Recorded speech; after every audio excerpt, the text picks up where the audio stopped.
बिस्मिल्लाहिर्रहमानिर्रहीम। आप सबका तहे दिल से मशकूर हूँ। अपने साथ जितने भी साथी आए हैं, हमारे साथ जितने भी हमने कागज़ वगैरह जमा करवाएँ हैं, उन सब का तहे दिल से शुक्रिया।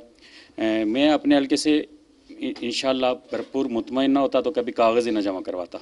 मैं इंशाअल्लाह मैंने लोगों के लिए काम किए हैं, लोगों की खिदमत की है और लोगों की हिमायत के ऊपर और लोगों की प्रेशर के ऊपर जो है ना मैंने कागज़ जमा करवाएँ। और जब मैं पीटीआई में शामिल हुआ था तो मैंने शामिलियती प्रोग्राम में अपने हल्के ने मेरे हल्के ने जो है ना वो रिज़ल्ट दे दिया था। उसी दिन इंशाअल्लाह हल्के की जो है ना हल्के में एक चेंज आ गया था और पाकिस्तान तहरीक इंसाफ मजबूत हो गई थी। और इंशाअल्लाह ताला 4 महीने में हमने जो पाकिस्तान तहरीक इंसाफ के लिए काम किया, अपने इलाके के लोगों को जितना तहरीक इंसाफ में शामिल किया, लोगों हमारे हल्के में एक तब्दीली सी आ गई, लोगों के अंदर एक चेंज आना शुरू हो गया कि हमें पाकिस्तान तहरीक इंसाफ का वो आदमी चाहिए जो है तहरीक इंसाफ की सीट जीत के इमरान खान साहब को तोहफे में दे। और हमारे हल्के में बहुत बड़ी तब्दीली आनी शुरू हो गई है। आपने ये देखा है कि ये सिर्फ आज हम एप्लीकेशन जमा करवाने के लिए आए हैं तो कितने लोग हमारे साथ यहाँ पे आए हैं। हालांकि मुझे ऐसा लग रहा है कि इंशाअल्लाह ताला पाकिस्तान तहरीक इंसाफ के जितने भी लोग हैं, आप ये देखें कि हमारे हल्के के लोगों ने कितने लोगों ने कागजात जमा करवाए।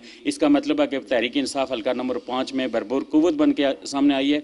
और इंशाअल्लाह ताला हर कारकुन को ये यकीन होता है कि टिकट मुझे मिलेगा, लेकिन मैं ये कहता हूँ कि अगर मुझे मिलेगा तो इंशाअल्लाह ताला हम सीट जीतेंगे, और अगर मुझे नहीं मिलता तो किसी और को भी मिलता है तो इंशाअल्लाह हम सब तहरीक इंसाफ एक गुलदस्ते की सूरत में हल्के में बाहर निकलेंगे और इंशाअल्लाह ताला तहरीक इंसाफ एक सीट जीत के हम इमरान खान साहब को तोहफे में देंगे। और मुझे ये यकीन है कि लोगों ने इस दफ़ा पाकिस्तान तहरीक इंसाफ को चुनना है।